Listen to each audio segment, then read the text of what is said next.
Have you ever felt that, that instant spark when your favorite song comes on, that immediate feeling, maybe the surge of memories, the way a melody just sort of transports you?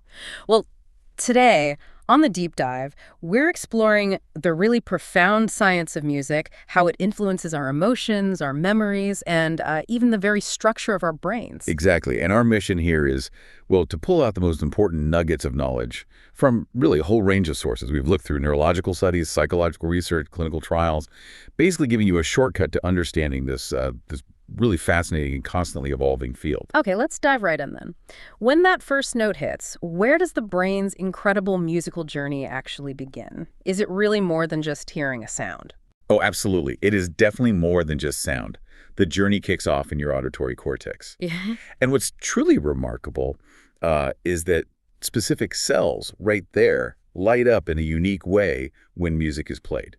They don't respond like that to other non-musical sounds, which strongly suggests your brain is already categorizing music as something distinct. Right from the start. It knows it's special. That's amazing. So the auditory cortex is step one, but you're saying that processing isn't just happening in one little spot, right? What about this hemispheric specialization idea? Precisely. Your brain actually splits the workload, you could say.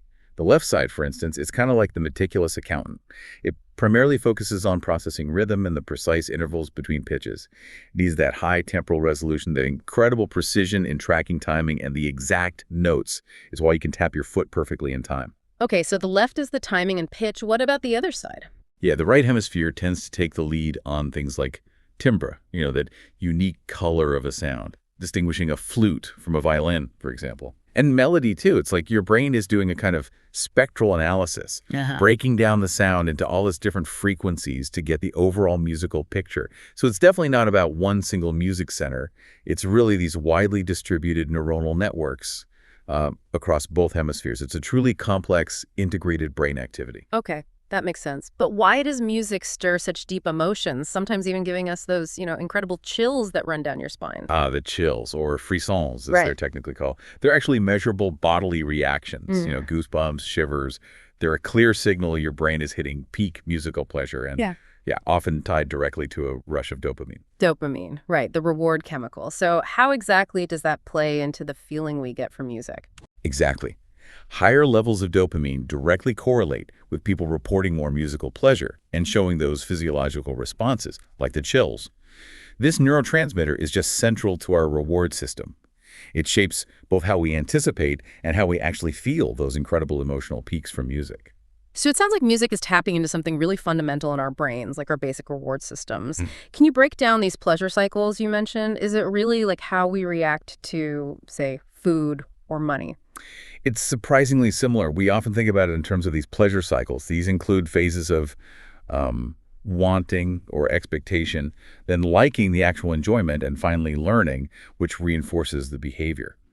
What's really striking is music activates the brain's dopaminergic reward system, that whole network linked to pleasure and motivation, much like other, biologically rewarding things do: food, money, even sex. And here's a really interesting twist.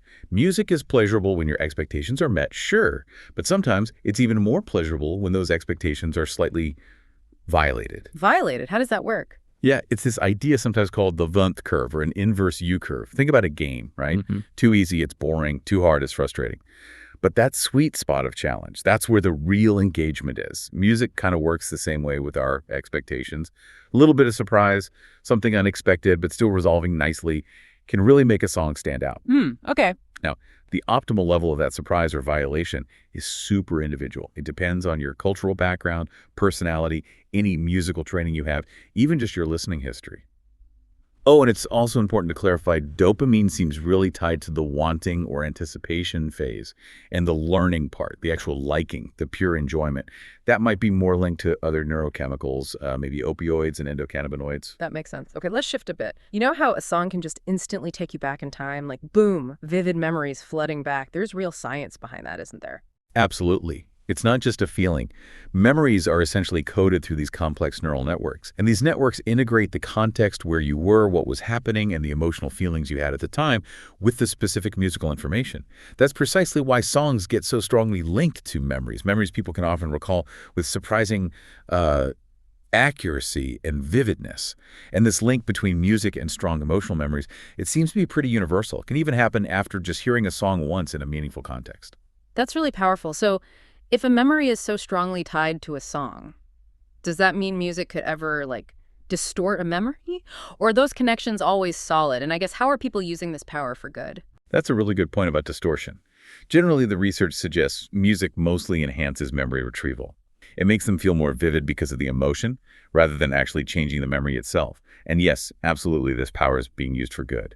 A really fantastic example is the Music and Memory nonprofit. They create personalized playlists for elderly dementia patients, using music from their youth to help evoke memories. It's incredibly moving to see, and its success in different care facilities is well documented. Wow. It is worth noting, though, while background music can definitely influence your mood and arousal, which might indirectly help cognition, the studies on whether it directly helps focus and memory while you're studying, those are pretty mixed. Individual differences, like how much someone connects with music, their music affinity, that plays a big role. And honestly, some people just concentrate better in silence. So, your mileage may vary on that one. Okay. Right. Now let's switch gears to something a bit different. What's the deal with binaural beats? It sounds a bit sci-fi, but it's a real auditory phenomenon, isn't it? It is, yeah. It's an auditory illusion, but a very real one. Binaural beats happen when you play two tones, slightly different frequencies, separately into each ear. And this is key. You need headphones for it to work. Your brain then processes this difference and perceives a third beat at the frequency difference between the two tones. So it creates this sort of phantom low-frequency pulse that isn't actually in the sounds themselves. Okay, interesting. And what's the buzz about their effects? Can they actually, like, change our brain waves or influence how we think? Well, the research into their effects is, frankly, quite varied and often inconsistent. Some studies do suggest binaural beats might influence memory functions, maybe by subtly nudging brain electrical activity, the brain waves, into specific frequency bands like zeta, alpha, gamma, which are linked to different mental states. There's even some research hinting that beta frequency beats might enhance long-term memory more than theta ones. Okay, but you said inconsistent. Yes, highly inconsistent on memory. Some studies find no significant effects at all, or even negative impacts. And this variability, it could be down to differences in study designs, how long people listened, maybe just individual responses. It's hard to say for sure. For cognitive performance generally, again, it's a mixed bag. Some studies show, say, 40 Hz beats can improve performance, but other research has actually reported decreased performance. So you see the dichotomy. And it's a similar story for therapeutic uses. For major depressive disorder. Some studies suggest a reduction in symptoms, but others find no real difference when used alongside standard treatments. Anxiety reduction, too, very mixed. Some analyses suggest they can help, especially maybe before surgery or during stressful events, but others report no significant impact. Right, so it's definitely a nuanced picture. It sounds like there are some intriguing early results, maybe that study showing they have pre-op anxiety. Yes, that was a notable controlled study. But overall, it seems clear we need a lot more solid research before we can say anything definitive. No magic bullet yet, sounds like. That's a fair summary. The potential is there, but the evidence isn't consistently strong across the board. Okay. Now, what I find really fascinating is moving beyond just listening. What happens when you actively engage, when you pick up an instrument and actually learn to play music? Does that genuinely start to, like, rewire your brain? Oh, it absolutely can. Regular musical training, particularly if it starts during those sensitive developmental periods in childhood, can definitely induce structural changes in the brain. So, We're talking potential increases in both white matter, the connections, and gray matter volume, the processing centers. Basically, more horsepower and better wiring. that's incredible. So musicians' brains are literally different. In many measurable ways, yes. Musicians often show distinct differences in both brain function and structure compared to non-musicians. For instance, they often have a larger corpus callosum. That's the big bridge connecting the two brain hemispheres. It helps the two sides communicate faster. And this tends to be more pronounced if training began before age 7. Wow, that early start matters. It seems to, yeah. And people with absolute pitch, that rare ability to name a note, just by hearing it, they also show significant brain asymmetries, structural differences between the hemispheres. And again, that's strongly linked to early childhood training. Also, just things like reading a musical score heavily activates specific areas, particularly in the right hemisphere. So it really sounds like our personal musical journey physically shapes our brain. What's this idea of an auditory learning biography? That term captures it perfectly. It describes how your individual musical experiences, your training, your listening habits, all of it shapes how your brain activates when processing music. For example, professional musicians tackling really demanding musical tasks might show strong activation in their left frontotemporal lobe, possibly because they're using a kind of covert inner speech, maybe mentally naming the intervals or chords. Whereas amateurs or non-musicians, they tend to show more bilateral activation using both sides of the brain more generally for the same task. It really highlights how specialized a musician's brain can become over time. That's fascinating. Okay.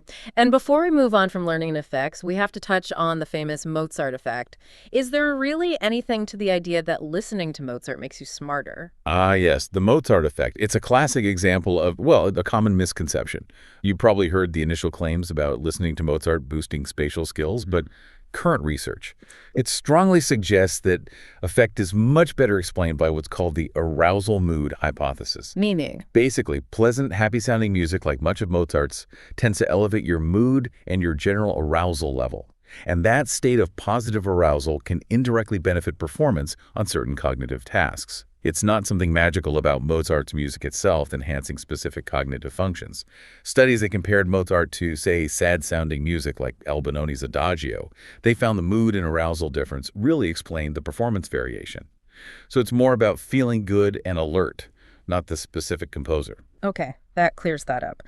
So if we zoom out now, connect this to the bigger picture, music isn't just affecting our individual brains in isolation, right? It seems like it can influence how we interact, maybe even our collective well-being. That's absolutely right. The impact goes beyond the individual. There are studies, for instance, indicating music can influence cooperative behavior.